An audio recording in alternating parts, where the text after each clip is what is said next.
Okay, so for my book report, I did Mere Christianity by C.S. Lewis. And it was a super good read, and I have so many notes from it, so I'm going to try and keep this short, but we'll see how it goes. So C.S. Lewis's book, he divided it into four sections. It's actually 4 separate books, but he put it together. And the first book is The Right and Wrong as a Clue to the Meaning of the Universe. And that is where how we all have this internal desire to do the right thing, but the interesting thing is that we rarely act on it. So society doesn't praise being lazy or dishonest, but we all, like, it's easier to not be like that. So he just kind of laid that out, and he said basically the bottom line of that, and ignoring all the big notes I took on that, is that he came down to there must be a being in the universe who cares about moral law and has given us that as kind of a map to go by.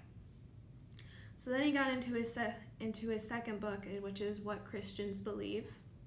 And that is, he talked about how there's rival conceptions of God, where there's dualism in Christianity, and dualism is where you believe that there is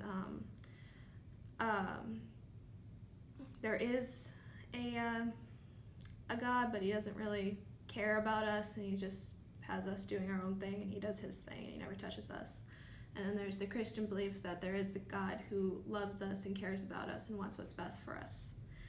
And then he talks about how one of the reasons we can believe Christianity is because it's kind of a complex answer, and the answer to the universe isn't simple. Atheism is, in a sense, pretty simple, and it's the answer to the universe shouldn't be something we could have guessed, and that's basically what atheism is.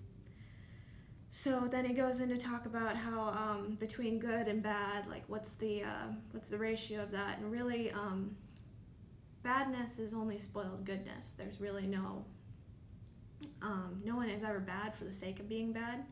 You're just choosing not to be good.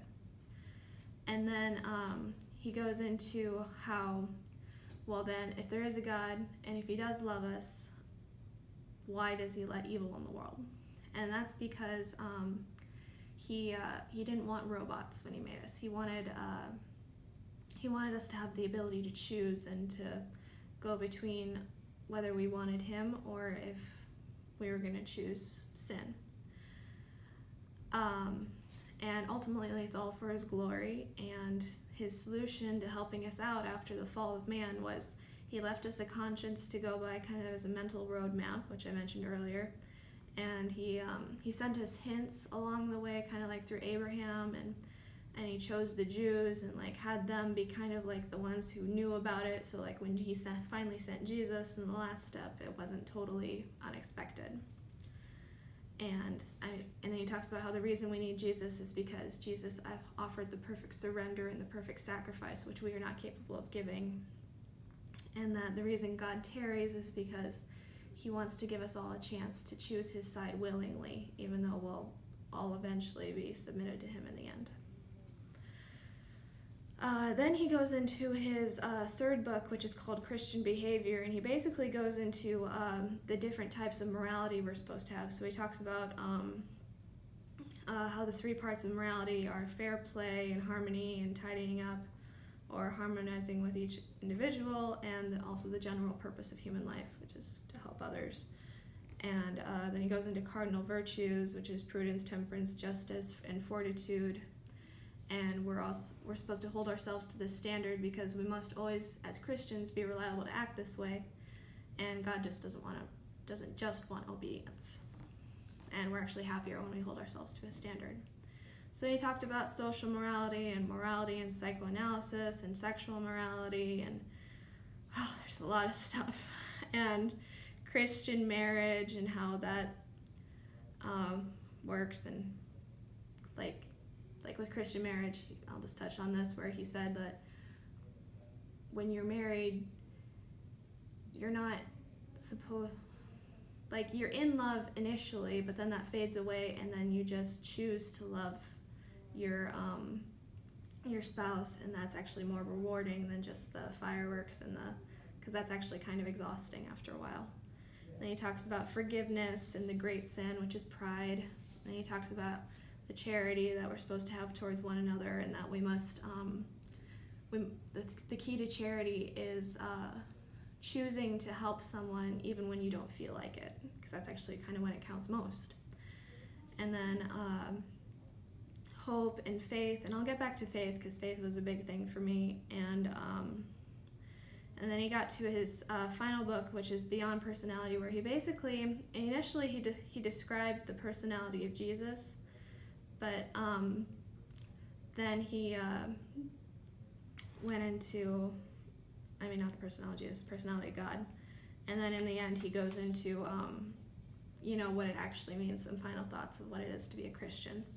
So in the beginning, he talks about the making and begetting. So we are made by God, kind of like a sculpture is made, but Jesus was begotten by God, and so that means to actually be born of him. So that's kind of the difference between us and Jesus. And then the three-personal God is more than we can understand, and he's beyond time. He's like out of the time stream, and it's all present for him. And then he goes into is Christianity hard or easy? And it's basically you just have to put yourself aside every day and live like that. And yeah. And then he talks about counting the cost is like we have to be, we're okay with just being better, but God wants us to be perfect in the end. And we're not exactly going to reach that in this lifetime, but that's his ultimate goal for us. And then we shouldn't just merely be different when we become Christians. We have to actually transformed.